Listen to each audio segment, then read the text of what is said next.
اللهم صل علی سیدنا محمد وعلی آل سیدنا محمد وبارک وسلم۔ میرے محترم بھائیو دوستو، اللہ تعالی نے انسان کو اشرف المخلوقات بنایا ہے۔ انسان کی زندگی بہت مختصر سی ہے اور انسان اس دنیا کے اندر مختصر سے وقت کے لیے آیا ہے۔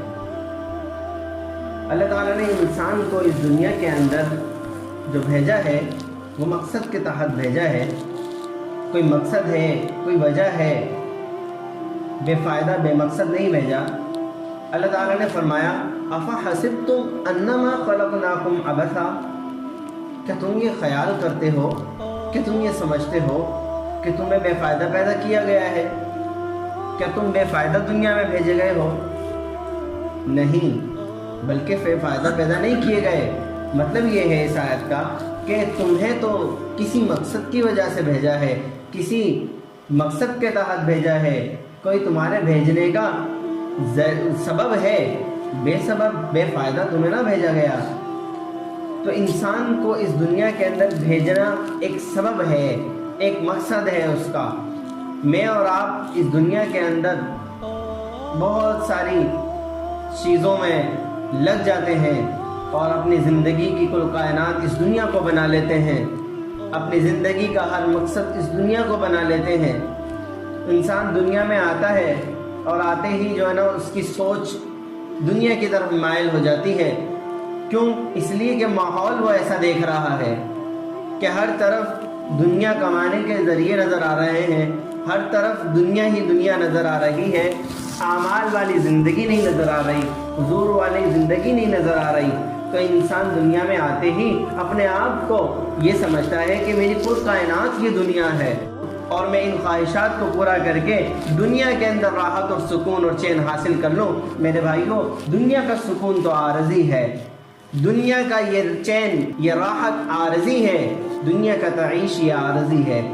آخرت کے اندر اگر چین اور سکون پا لیا تو میرے بھائیوں یہ ہمیشہ کا سکون ہے، یہ ہمیشہ کی راحت ہے، یہ ہمیشہ کی کامیابی ہے۔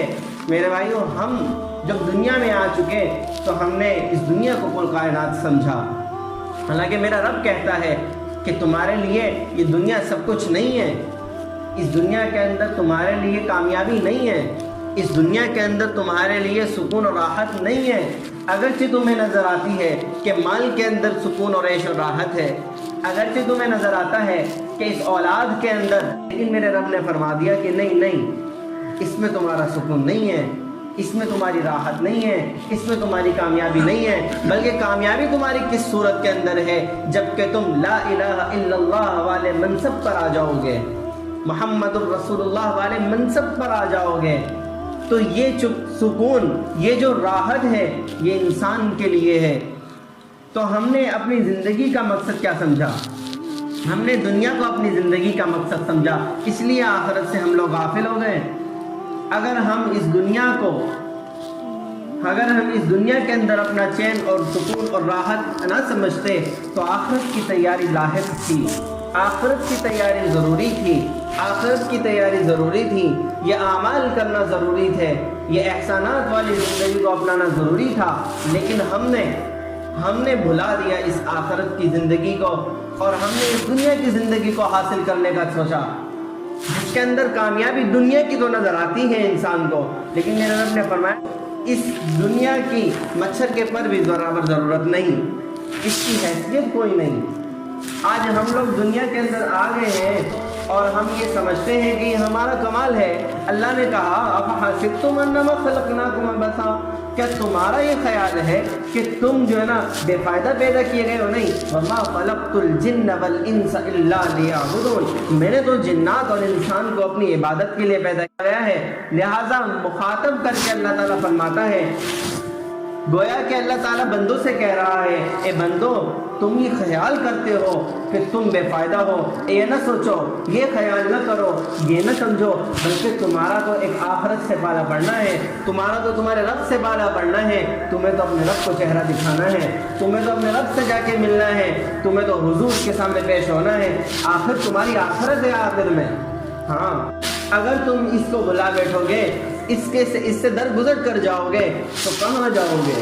کہاں جاؤ گے؟ گویا کہ بندوں سے رب مخاطب ہے اور کہتا ہے کہ تم نے سمجھا کہ تمہاری دنیا میں راحت ہے، تمہاری دنیا میں چین و سکون ہے، لیکن یہ تو تمہاری آنکھوں کا دھوکہ ہے۔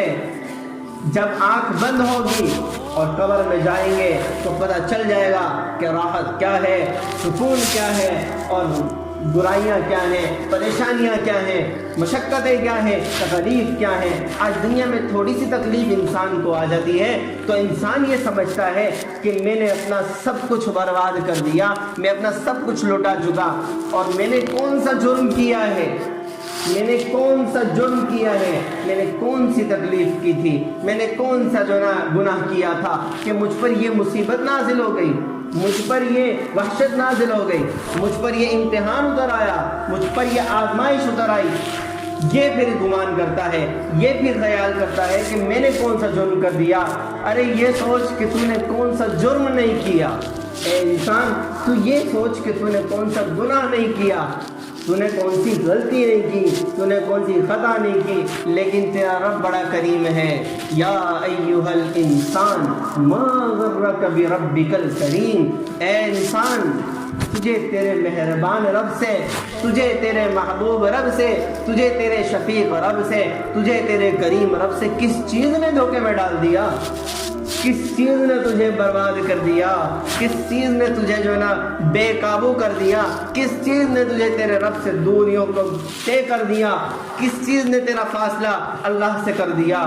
اے انسان تو کیسا بے حس ہے، جس کا تو کھاتا ہے، جس کا تو پیتا ہے، جس کا تو پہن کر چلتا ہے، جس کا تو اوڑھتا ہے، جس کی تو جو ہے چیزوں کو استعمال کر کے اپنے آپ کو بناتا سنوارتا ہے، اس رب سے تو دھوکے میں پڑا ہوا ہے۔ یا ایھا الانسان، میرا رب کہتا ہے بندوں کو مخاطب کر کے، اے بندو سمجھ لو، اے بندو سمجھ لو کہ تم دھوکے میں پڑے ہوئے ہو۔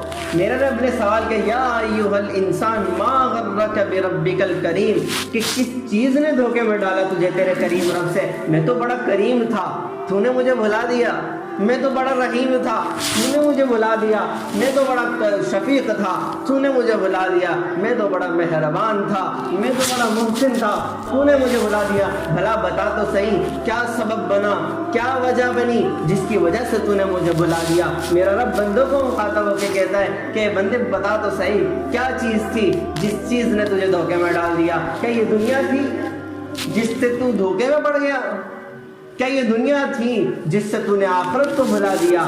کیا یہ دنیا تھی جس سے تو نے اپنی راحتوں کو، چینوں کو، سکون کو جو ابدی تھا آخرت کے اندر جنت کی صورت میں، تو نے اس کو بھلا دیا؟ تیرے رب نے تو تیرے لیے آخرت کے محلات تیار کیے تھے، تیرے رب نے تو تیرے لیے جنت کی نہریں تیار کی تھی، تیرے رب نے تو تیرے لیے یہ سارا نظام بنا کر ہر ایک نعمت کو تیرے نام کیا تھا۔ تو کتنا بے حس ہے، تو کتنا تو دھوکے باز ہے کہ تو اپنے رب کی نہ رکھ سکا۔